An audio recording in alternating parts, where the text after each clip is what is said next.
Welcome to Sal's Classic Bodybuilding Archives. In today's episode, we're going to go back to February 1981, Muscle and Fitness magazine, my Olympia comeback, as told by Arnold Schwarzenegger. Enjoy. Many of my friends and fans have asked me the same questions since my return from Australia, where I won my 7th Mr. Olympia title. Arnold, why did you decide to take the chance? You already had it made. Why risk everything by coming out of retirement after so long a time? Well, the answer to that question is not a simple one, nor even a rational one. My entering the Mr. Olympia is something that developed out of a lot of accidental circumstances and gut instinct. To explain, I have to go back and talk a little about my involvement with the movie Conan the Barbarian. Last summer, I was finally given a definite date on which shooting would begin. The first scenes, I was told, would be shot in January of 1981. The character of Conan ages in the film from a lean, young warrior of about 215 pounds to a full-bearded, robust king of 40 or 50 who weighs about 230. The first scenes shot would be of Conan as an older man. So, it was my responsibility to train to get as big as possible by January. Afterward, I would back off, do a lot more aerobic work, and lean myself back down. So figuring I had from August to December, I started training once a day in a more or less leisurely fashion. Then, suddenly, everything changed. Dino De Laurentiis, the producer of Conan, contacted me in August and said that they were planning to shoot the first 2 scenes in October instead of January. All of a sudden, I had no time at all. I had to get big and fast. I went into the gym and began training as hard as I ever had. I went on a double split 6 days a week training program. Franco was a great help to me, taking whole days off of work to train with me and push me to my limit. At that time, I was still thinking only of playing Conan. I had no intention at all of entering the Mr. Olympia.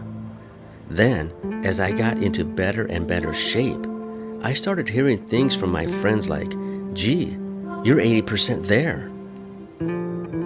I asked, 80% where? And they said 80% of being in contest shape. A few weeks later, you're 85% there. Then you're 90% there.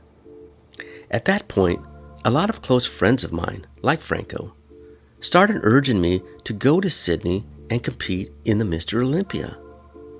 "You must enter," they told me, and I began to think about it. I mentioned the idea to Joe Weider just to see what he would say, and he told me, "Arnold, you're a champion. If you can get in shape and want to enter the contest, go ahead. It's open to all top-class bodybuilders." So, this idea continued to grow in me, but at the same time, I was still not really sure. With only 3 weeks to attain contest perfection, I wasn't positive I could do it. So I asked Franco and other friends not to talk about my entering the Mr. Olympia. For one thing, I might change my mind when October came around. Also, I was concerned for Paul Graham, the promoter of the Mr. Olympia contest. I thought that if it were generally known that I was going to compete, a number of other bodybuilders might decide not to enter, and this would be bad for the contest and the fans. As the contest drew closer, I kept posing for Franco and asking, "How do I look? Am I really close to 100%? He kept encouraging me. Getting back into shape, feeling myself getting bigger and stronger, was really fun, and it made me realize how much I had missed this way of life. I would look in the mirror and see myself looking the way I used to. Or I'd go over to Franco's and find myself lifting weights as heavy as the ones he used. And so I made great progress. My body was responding so well, I could hardly believe it. Even though I didn't absolutely decide to enter the contest until almost the last moment, my confidence continued to grow. But the irony is that I was actually in better shape a week before the contest than I was on stage October the 4th.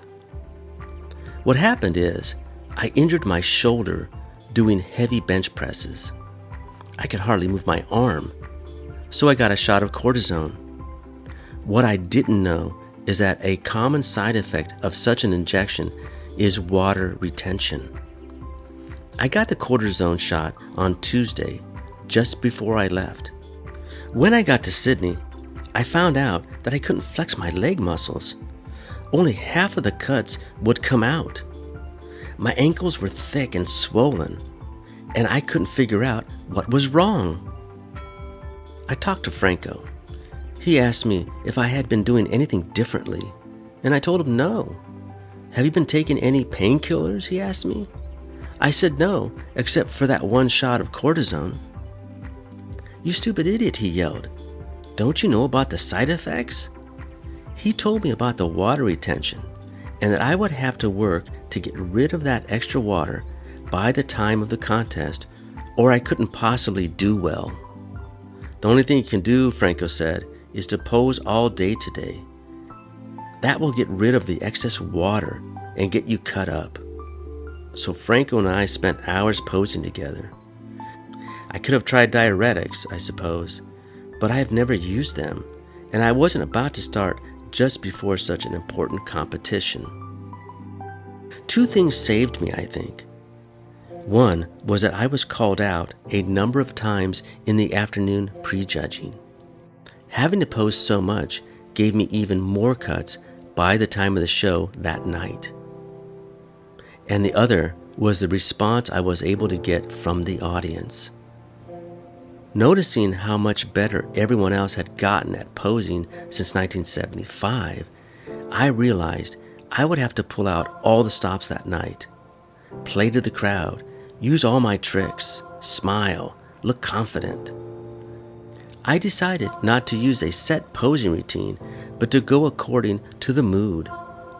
When I hit a shot, if I got a lot of applause, I'd stay with it. If not, I'd move right on to something else. It worked. The audience kept screaming and applauding, and I was called back 3 times. I did my routine, came back, and did a different one. Then did some poses off to the side of the posing platform. None of the other bodybuilders were called back like this. Seeing that audience reaction, I hoped that I had received as good a response from the judges. Perhaps that audience response had picked up a few points for me. When I went backstage, a number of people congratulated me and said, "I think you pulled it off." But I felt the results weren't that predictable.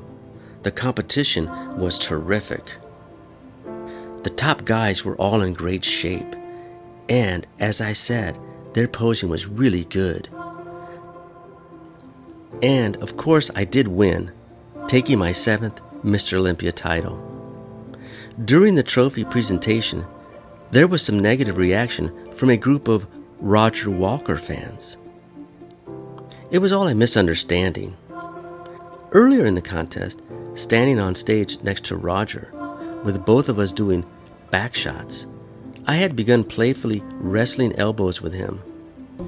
Some people in the audience evidently thought I was resorting to dirty tricks, but nothing could be further from the truth. We were smiling at each other and having a good time. Besides, the man is so big and powerful, I would never be dumb enough to really go up there and try to push him around. Of course, after the contest, there were complaints and some people were upset. I felt bad for Paul Graham, and I went to him and explained that this kind of thing always happens. The winners always think everything is great, and that the judging was perfect. And the losers complain. It's just human nature. Whatever else might go on at contests, there is simply no reason ever to suspect the integrity of the IFBB judges.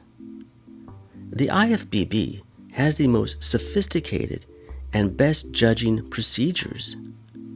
No judge gets an A card, indicating he's fully qualified to judge international contests until he's been observed and evaluated for a lot of years and has been brought in as a guest judge to see how well he can handle the job.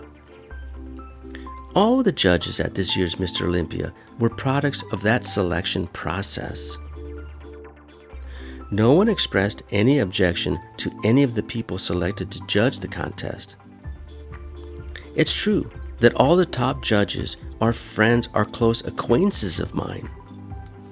After all, bodybuilding is a small world, and I am a promoter as well as a competitor.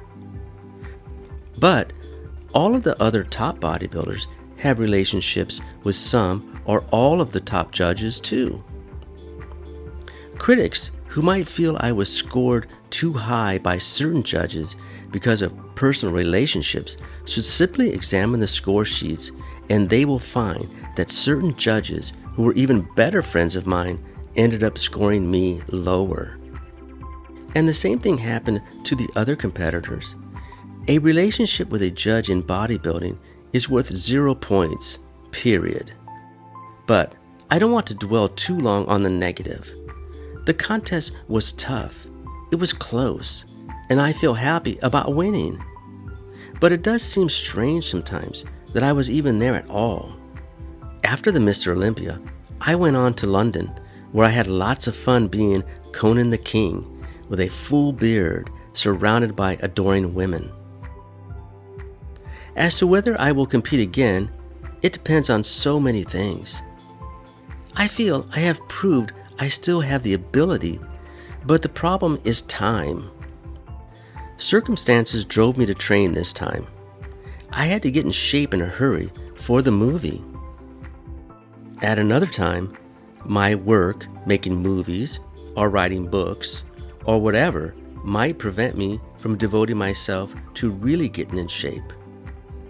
Standing on stage at the Mr. Olympia and seeing the level of quality the top professionals have attained, I had to feel that the future of bodybuilding is well represented in these competitors.